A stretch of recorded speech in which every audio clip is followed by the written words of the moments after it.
If you want to fulfill the promise of God, the condition is you need the boldness. మీరు దేవుని వాగ్దానముల నెరవేర్పును పొందుకోవాలి అని అంటే షరతు ఏంటంటే దేవుని ధైర్యము మీరు కలిగి ఉండాలి. You need the boldness. మనకు ధైర్యము కావాలి. Not the boldness of Joshua, but the boldness of Jesus. యెహోషువ ధైర్యము కాదు మనకు కావాల్సింది, యేసును బట్టినటువంటి ధైర్యం మనకు కావాలి. Every day Jesus was facing the challenges after challenges.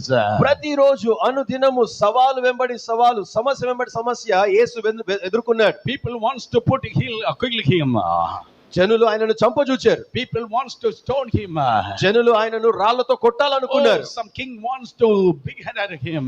రాజులు కొంతమంది ఆయన తల నరికేయాలనుకున్నారు. But the Bible says, కానీ బైబిల్ the చెప్తోంది, Lion of tribe of Judah, he never be scared. యూదా గోత్రపు సింహము ఎన్నడూ భయపడలేదని బైబిల్ చెప్తోంది. When he was sleeping in the boat, ఆయన దోణిలో నిద్రించినప్పుడు Satan probably thought that, oh, he is sleeping. Let me make the wind and blow.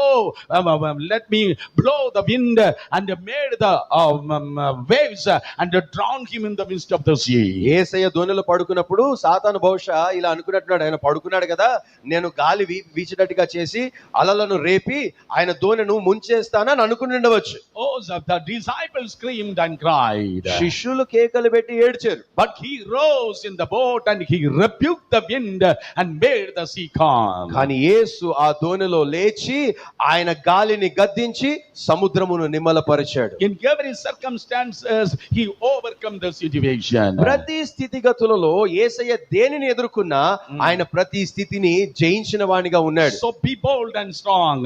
కనుక మీరు కూడా నిబ్బరము కలిగి ధైర్యముగా ఉండండి.